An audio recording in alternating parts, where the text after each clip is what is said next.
नमस्कार, आदाब, सत श्री अकाल। मैं captain Rizvi Sheraton resort Dubai से। मजबूरी में मुझे ये अपनी आवाज़ आप तक पहुंचाने पड़ रही है। अभी हमारे कुछ दोस्तों ने, कुछ मित्रों ने मुझे कुछ बताया और कॉल आया इंडिया से कि भाई आपकी वीडियो आनी चाहिए। ये जो हमारा टॉपिक है वो नेपाल के ऊपर है। नेपाल में जो रेवोल्यूशन आया या जो भी हम शब्दों का इस्तेमाल करें वो बेहतर होगा कि जो हुआ है इसके पीछे कौन सी ताकतें थी। हम इसको बहुत कट शॉर्ट करके बात करें। बाकी आपने सबने न्यूज़ में देखा है, चैनल्स में देखा है, वो आप रोज़ देख रहे हैं क्या हुआ नेपाल के अंदर, उस पर मैं नहीं जाऊँगा। लेकिन इनके पीछे जो ताकतें थी जो जेन ज़ी को सपोर्ट कर रही थी, वो एक ऑर्गेनाइजेशन है, सिविक ऑर्गेनाइजेशन है नेपाल की, और हामी नेपाल के नाम से, जिसको सुदन गुरुङ चलाते हैं। सुदन गुरुङ नाम है। वहाँ पे एक सोशल वर्कर था जो निकाल रहे थे जुलूस के तौर पे, अपनी निकालते हैं या पब्लिक में निकालते हैं, जो उनको डिमांड होती है, सोशल वर्क करना होता है, या गवर्नमेंट के अगेंस्ट हो या फेवर हो, जो भी हो, हमें नेपाल नज़र आती है। और अब की उन्होंने बहुत बढ़ चढ़ के हिस्सा लिया और सोशल मीडिया का बहुत इस्तेमाल किया गया।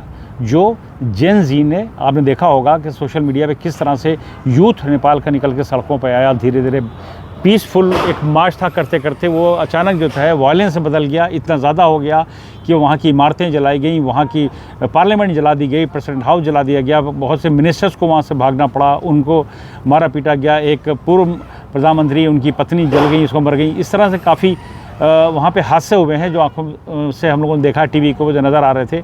लेकिन इसके पीछे कौन सी ताकतें हैं जो इस तरह कर रही हैं? जो श्रीलंका में भी यही हुआ था। देखिए, आप गौर करिएगा, यही बांग्लादेश में हुआ था, इंडोनेशिया के अंदर, और अभी फ्रांस में हो रहा है। सुना है, देख भी रहे हैं न्यूज़ के अंदर कि अभी इंग्लैंड में भी, यूनाइटेड किंगडम में भी होने जा रहा है। ये इस धीरे धीरे बढ़ रहा है। इस तरह की अपराइजिंग होती है, इस तरह के लोग, यूथ निकल के आते हैं और वो सरकार के खिलाफ बोलते हैं, जो भी करते हैं। और कुछ हमारा इंडिया का सोशल मीडिया जो वह हो सकता है कि वो क्या बोलते हैं उसको, लेफ्ट विंगर कह सकते हैं आप, वो लोग बोल रहे हैं कि साहब भारत में भी होने जा रहा है। देखिए, ये जो ताकत है, अगर गौर करिएगा तो ये शाहीन बाग में भी वही थी ताकत। जो भारत में एक शाहीन बाग हुआ था, दिल्ली के अंदर हुआ था, उसका नाम है जॉर्ज सोरोस। उसकी ऑर्गेनाइजेशन है जो फंड करती है। हामी नेपाल को भी सूचना आई, हमारे नेपाल के कुछ मित्रों ने बताया कि हामी नेपाल को बहुत बड़ा फंड आया, उनके साथ मीटिंग भी करके गए थे इनके लोग, और वो फंड इसमें इस्तेमाल किया गया। लड़कों को भड़काया गया, यूथ को भड़काया गया, जवानों को भड़काया गया। ये जॉर्ज सोरोस वो है जो मुल्क में जा कर के इस तरह के दंगे फसाद करा करके अपना उसका कमर्शियल फ़ायदा उठाने की कोशिश करता है, अपने को एंटर करता है किसी तरह उस कंट्री के अंदर, या अपने आदमी को बैठालता है जो उसको फ़ायदा पहुँचाए कमर्शियली, या कहिए व्यावसायिक उसका तरीका है करने का जॉर्ज सोरोस का। ये निकल करके आ रहा है। अब देखिए, फ्रांस में भी हो रहा है, वहाँ के प्राइम मिनिस्टर को भागना पड़ रहा है, छुपना पड़ रहा है मिनिस्टर्स को। अभी इंग्लैंड के अंदर होने जा रहा है, हो सकता है कि वहाँ की रॉयल फैमिली को भी भागना पड़ जाए एक दिन, बहुत जल्दी खबर आने जा रही है। और भारत में तो नामुमकिन है, भारत में ये नहीं हो पाएगा। यहाँ इतना बड़ा देश है, सीमाएं इसकी बहुत लंबी हैं, बहुत तरह तरह के भाषी लोग हैं।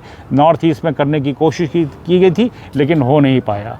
तो ये एक तरह से समझ लिए कि जॉर्ज सोरोस का जो तरीका है नेपाल में, वो वहाँ से सरकार को उखाड़ फेंकना है। ठीक है, वो उखाड़ फेंका, कम्युनिस्ट गवर्नमेंट थी या लेफ्टिस्ट थे, जो भी थे, या वहाँ पे सरकार आ गई है। सबसे जो एक सवाल उठता है कि वो कौन लोग थे? अगर वो कम्युनिस्ट के ख़िलाफ़ थे, अगर वो हिंदू राष्ट्र की बात कर रहे थे, तो उन्होंने पशुपति मंदिर में जाकर के अंदर घुसने की कोशिश क्यों करी? और वहाँ जब कुछ नहीं कर पाए, उनका बस नहीं चला, तो जितनी पार्किंग में गाड़ियाँ खड़ी हुई थी उसको उन्होंने जला दिया। पशुपति मंदिर जो है बहुत बड़ा एक स्थान है, पवित्र स्थान है नेपाल का, और मैं समझता हूँ भारत के लोग भी वहाँ यात्रा करने आते हैं, पशुपति मंदिर के दर्शन ज़रूर करते हैं। मैं भी गया हूँ पशुपति, मैंने दर्शन किए हैं। हमारे दोस्त नेपाल के अंदर बहुत से सुन रहे होंगे, हमारे दोस्त हैं जो हमको अपडेट देते रहते हैं, और इस तरह की चीज़ें आती रहती हैं। लेकिन हामी नेपाल को जो फंड आया है उसका उन्होंने इस्तेमाल बहुत कायदे से किया है। इसी तरह बांग्लादेश में भी हुआ होगा, इसी तरह श्रीलंका में हुआ होगा। उसको दोहराऊँ मैं बार बार, अच्छा नहीं लगता है, लेकिन भारत में करना मुश्किल नहीं, नामुमकिन है।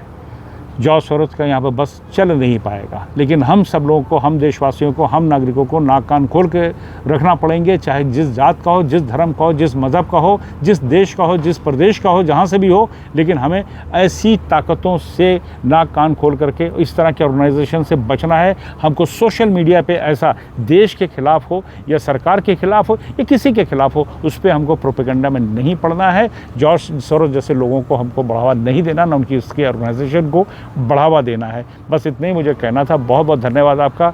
धन्यवाद। बहुत दूर बैठा हूँ, मजबूरी में मुझे करना पड़ रहा है, और कुछ यहाँ का माहौल भी ऐसा था कि हम कुछ और पीछे नज़र आता, तो बड़ी मुश्किल से हमको लोकेशन मिली। स्टैंड भी हमने किसी से मांग के लिया साहब, जो मैं रिकॉर्ड कर रहा हूँ सब कुछ मांगे का है। थैंक यू सो मच, बहुत बहुत धन्यवाद आपका। जय हिंद, वंदे मातरम।